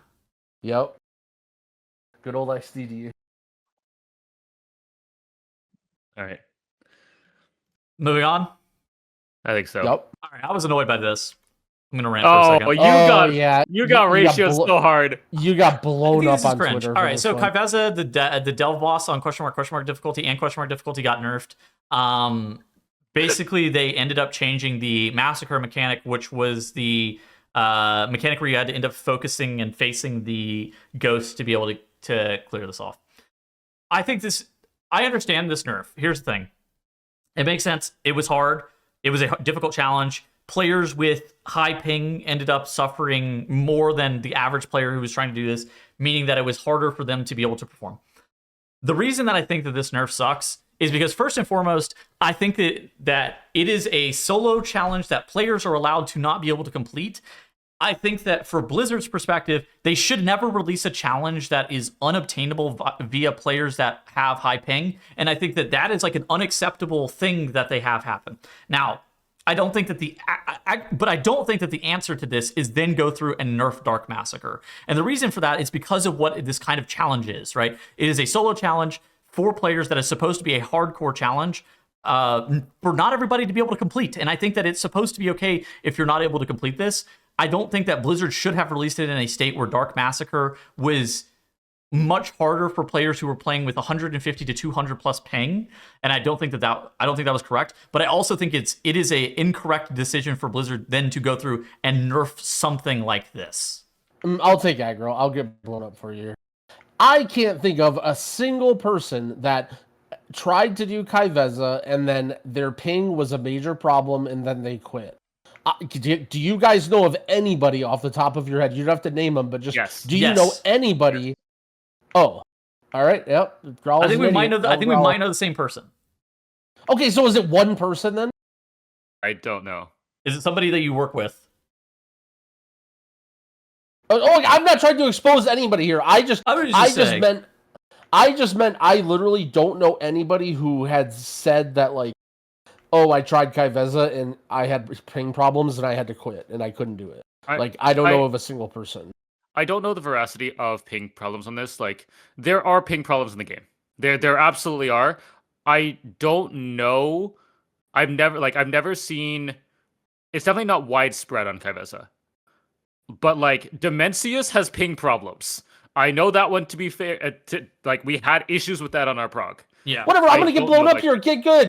If you're listening right now and you think that it was ping, nope, you just suck. Get good, kid. I think that's kind of the interesting thing to me is, like, Blizzard pretty heavily babies their audience in World of Warcraft in content, whether it be, we get on here and we talk, and sometimes we are definitely people who do this. We'll whine about wanting things nerfed, because Blizzard will design the game in a fucking impossible way sometimes. But like, we're definitely bad about, complaining about and wanting things nerfed. At the same time, Blizzard really does baby their audience a lot, and there's very few challenge that I think are like the quote unquote get good challenges. And I think that the Delve Kaiveza is like a perfect example of something that should be that, right? Like sure, if they're nerfing Dark Massacre for the tolerance and stuff like that, because there were some players who were inadvertently affected negatively by ping being super high, that is a mistake. Blizzard should have solved that before releasing the challenge, is my opinion on that.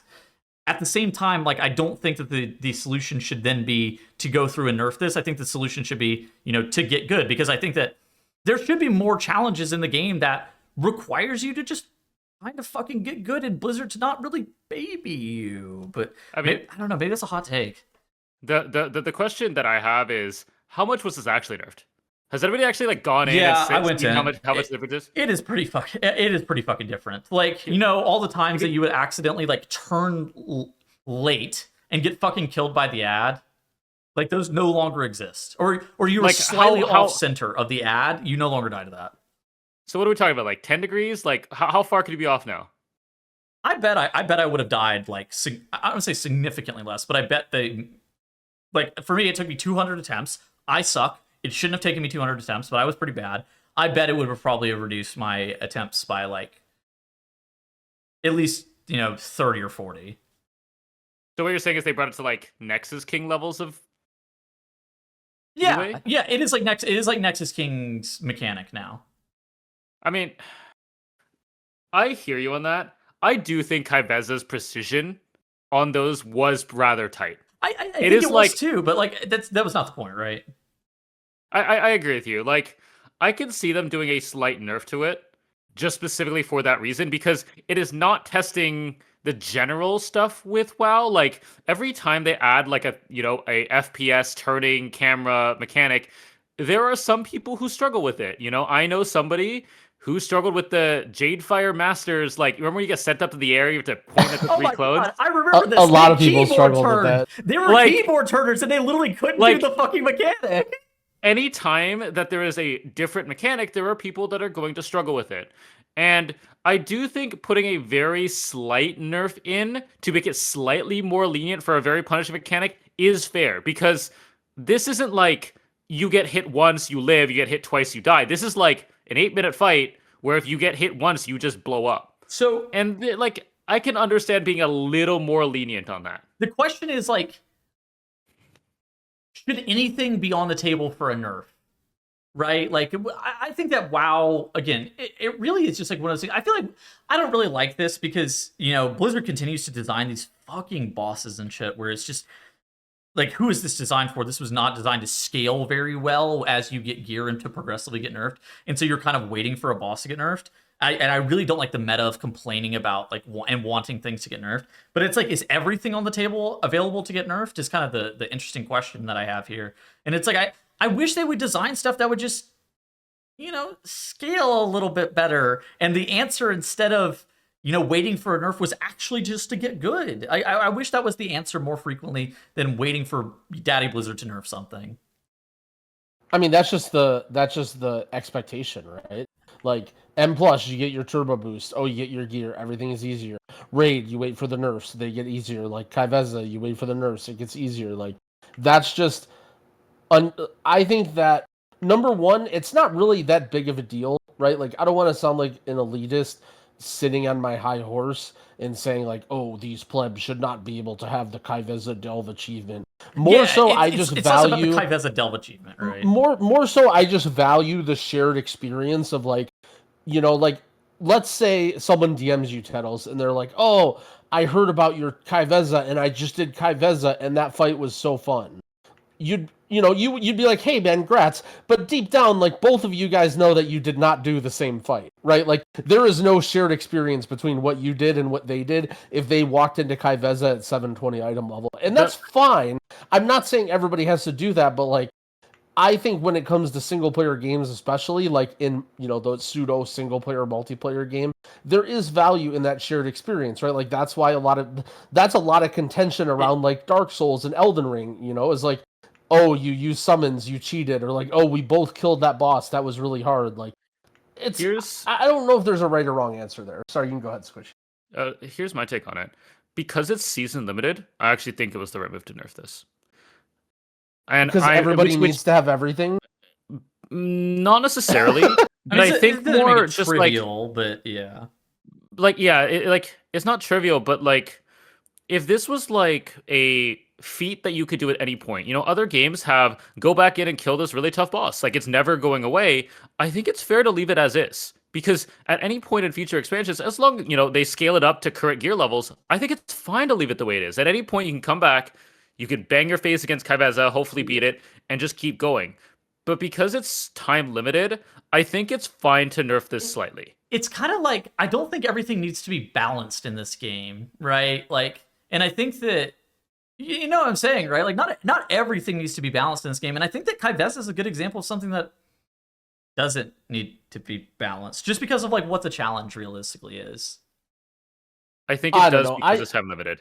That's obviously everybody's got I'm going around full circle. I am like currently at the point where I'm just like, I don't really care about cosmetics, bring everything back, make everybody happy, but I'm like, the more I kind of think about it, like it does kind of devalue it, right? Like, are we all really just playing collector and dress up, and that's all we care about is how many hats we have unlocked and how many achievement points we have, and like are we really so far gone that each individual achievement doesn't even matter anymore, and you're just like, I have 42,300 achievement points, and like the fact that you came back and did a raid 14 years old and then just one shot every boss, like does that?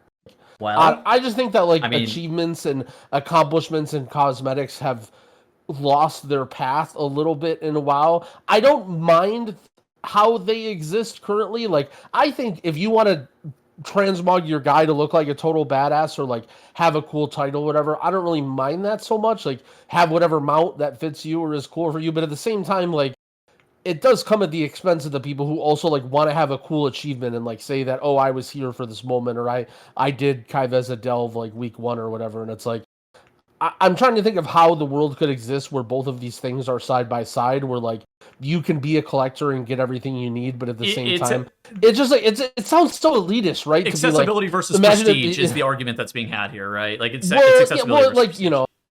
Like what I don't know. It sounds so elitist, but like, okay, let's say on your mount tooltip, like you have a little gold star on there that's like, yeah, I actually did this when it was hard. Well, I actually did this when it was current content. Like, it doesn't really matter if you're trying to collect it or use it for the transmog, but it's like something. But again, it just feels like it's pushed so far back where it's like originally it was the cool cosmetics, and then everybody wants the cosmetics, and then it's like, oh well, it's a title, but now everybody wants the titles and the achievements, and now it's not even those, and now I need a star at the end of my achievement, and that's all I get is the prestige player, and I don't know.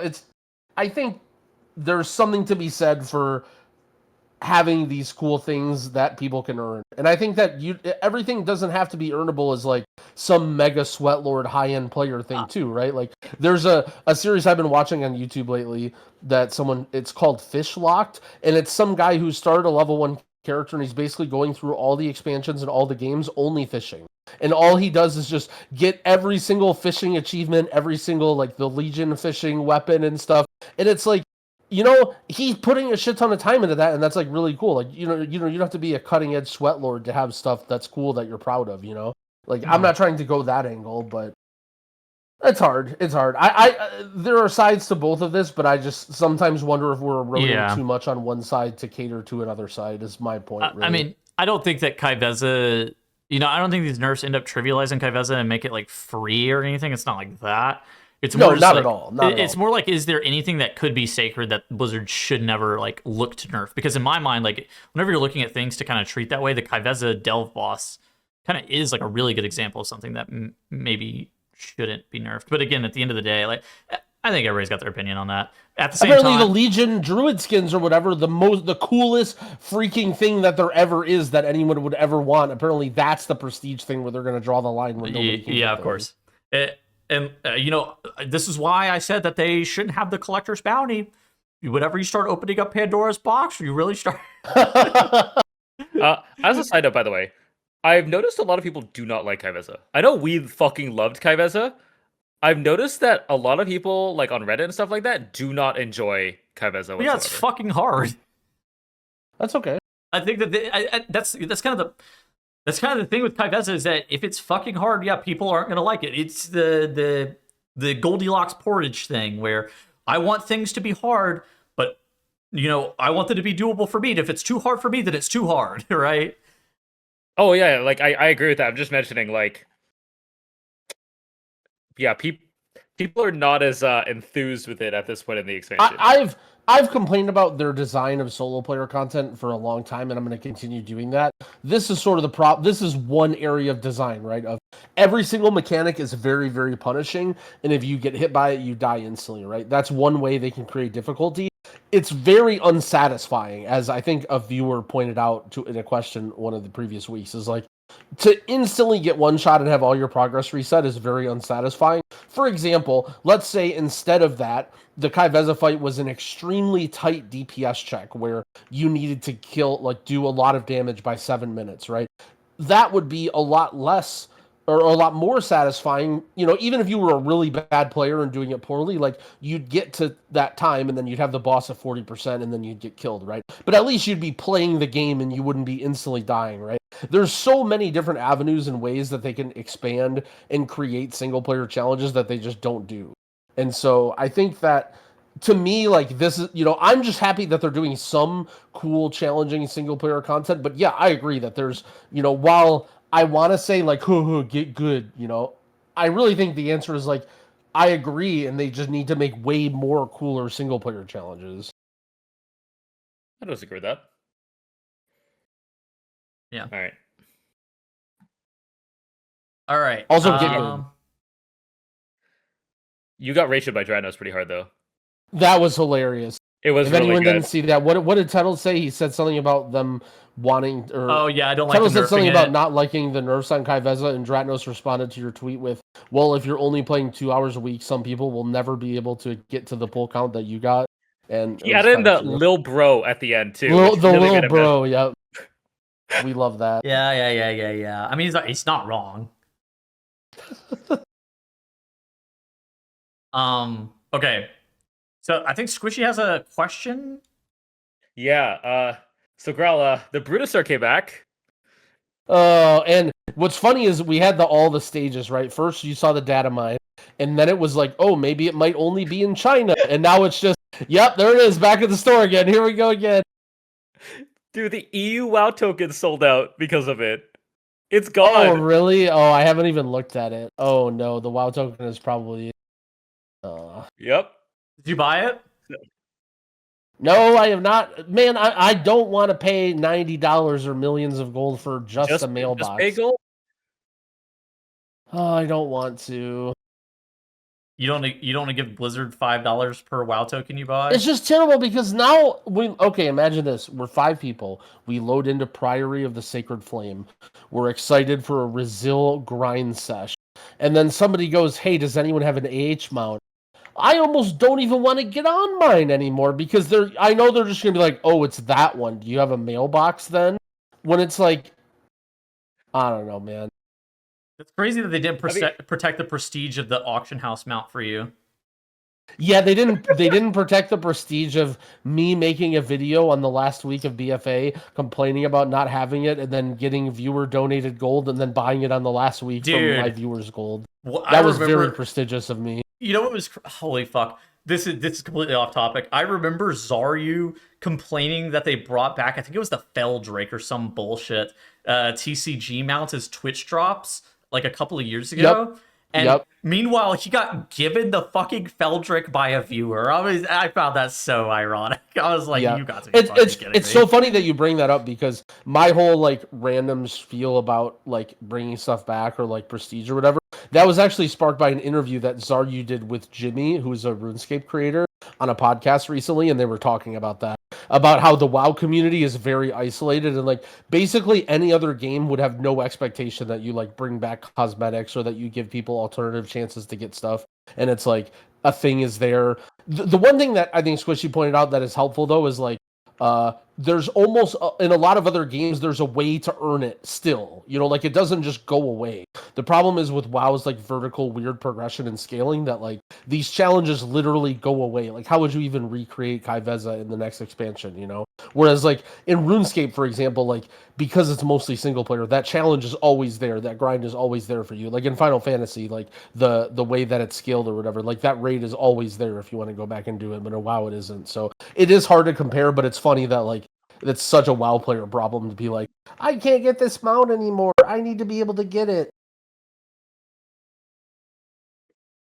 Well, I look forward to it, Growl. You have a month and a half to decide whether. Oh man, the comments are going to be so mad at me. Look, guys, I'm as bored as you guys are. Okay, you're mad typing in the comments. I'm mad yapping on a podcast. Okay, let's just all get along. Even though everyone's already wrote their mean comment and left by now.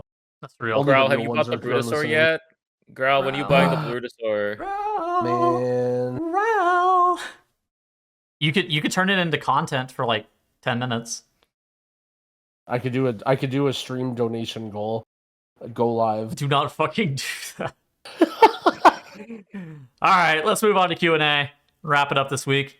All right, first question we have from Mason. He says, listening to the latest episode 71, this was last week whenever you submitted this, and I think you guys actually missed the point about homogenized feedback with Ian/the affixes example. The point isn't that everyone doing below 10s loved affixes and pushers hated them. It's that low-level players had not have brought up affixes at all to Ian. They're just part of the game and they accept that they don't think about it.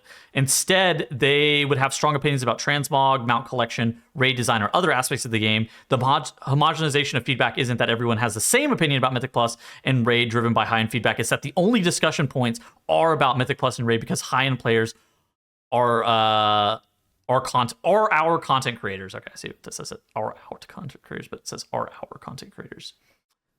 I think that this is actually a pretty well balanced take. I actually think that it's not that I still don't think that I necessarily agree that with Ian about, you know, that is like the content creator's fault, but I do think that there is kind of this problem with society and I don't think it's a content creator thing. I actually think it's a social media thing. I actually think base. I love that you took it there. I think it's a social media problem. I don't think it's like a content creator thing, right? Like I think that it's the issue of like everybody's able to kind of create their own personal echo chamber with how social media is currently designed, yeah? And because of that, it reinforces opinions that you otherwise would have had, or you're served that kind of same opinion over and over again. But yeah, I actually love this comment. I think it fits my narrative as well. And that might be exactly what Ian's saying. It's not that all the people love the affixes. It's more that, like, you know, that's just such a non-issue to them, and the only reason that other people are parroting it is because their favorite streamer is, right? Yeah. And like they might have way bigger concerns, and like, you know, they just don't care. Like they just don't care about the things that we care about nearly as much. And I actually think that's 100% right. I think this is a very well balanced point from our commenter here. And I also love your comment about how this is not a WoW player problem. This is a human problem. Yes. Of that, like, we, you know, there are certain issues that get 100 times more attention that they should, and everyone is, you know, doing very, very opinionated about certain things, and then you could talk about another issue that's very, very similar, and people have no idea what it is or, you know, anything about it because it's not in the current public eye. It's like and as Blizzard, like, what they have to do is they have to be able to filter through things, and I think it's kind of like the add-on discussion.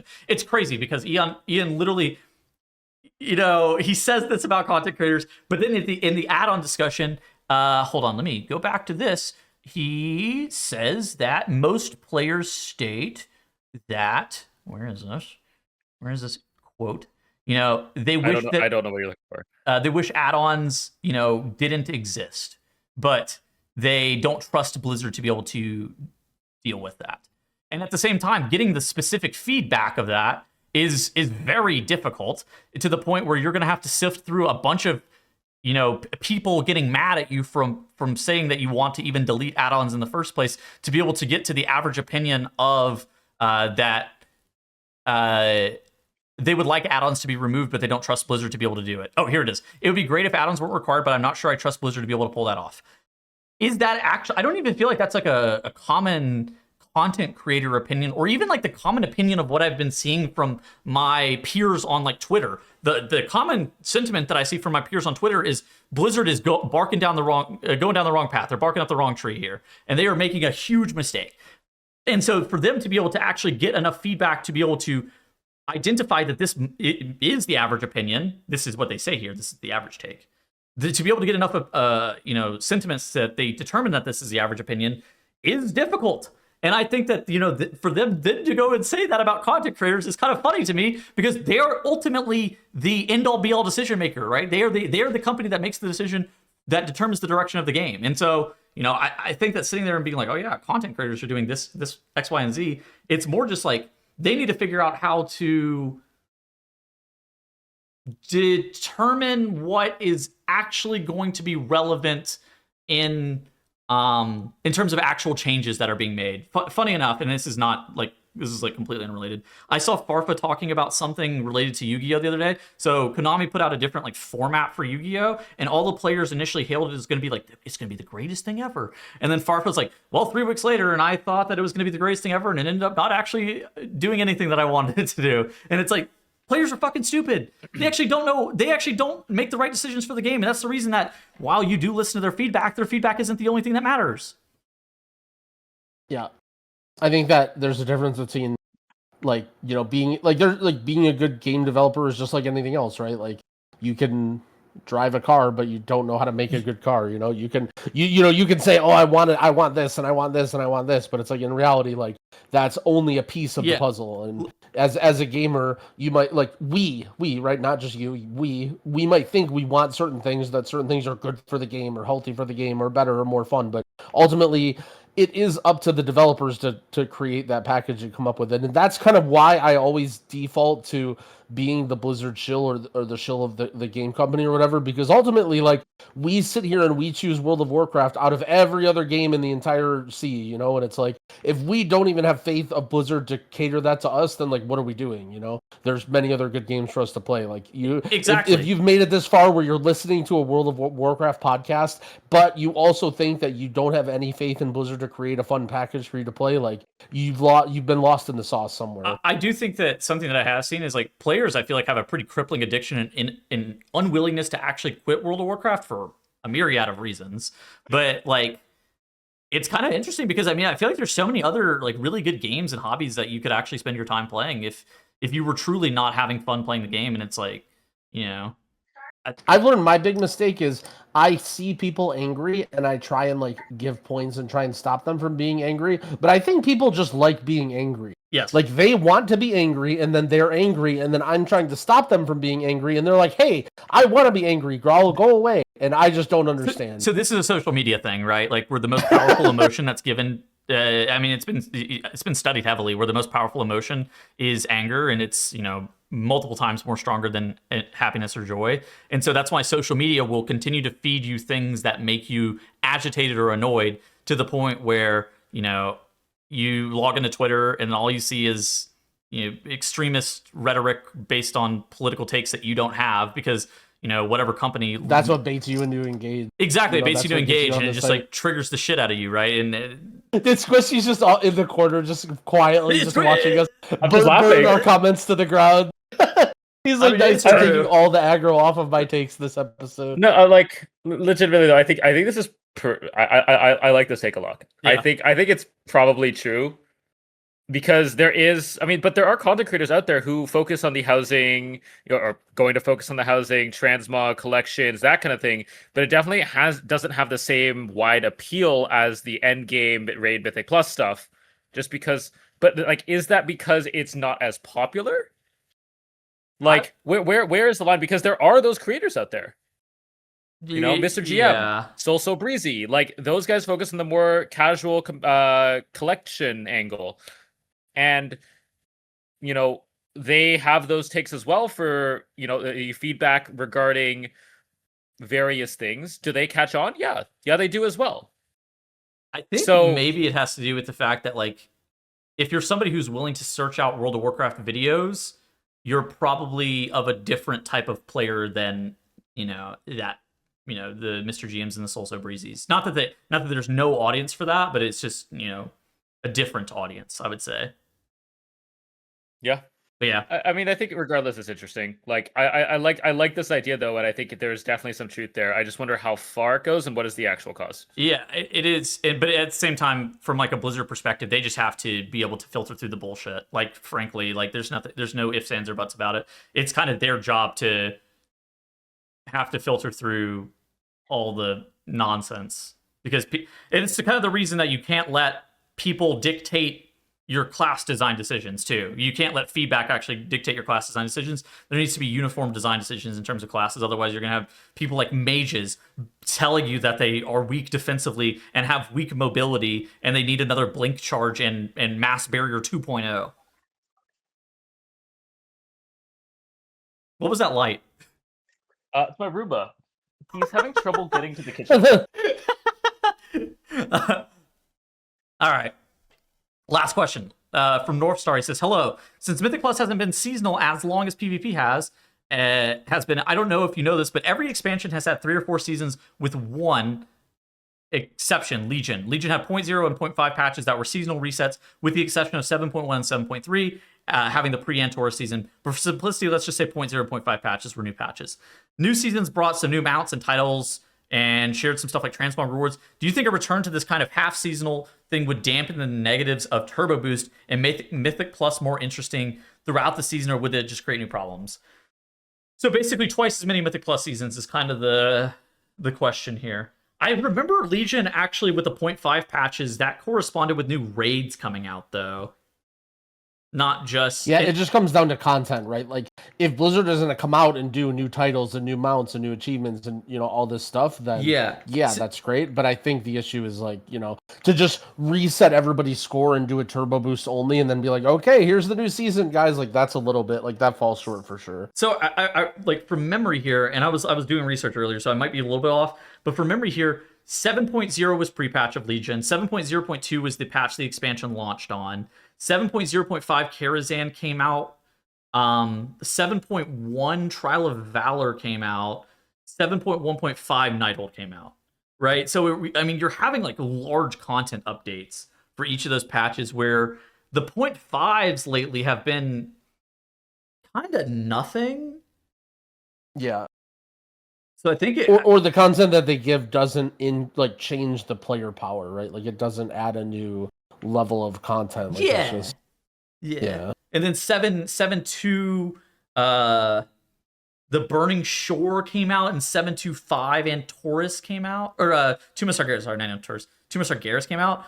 But, like, there was, like, legendaries added in 7.2. Like, there was player power that was attached to all that stuff. I think what I feel like is, I think Turbo Boost, let's split it 2 different ways. I think the Dinars being able to farm random, like, trinkets is good. I think that coming in a 0.5 patch is totally fine.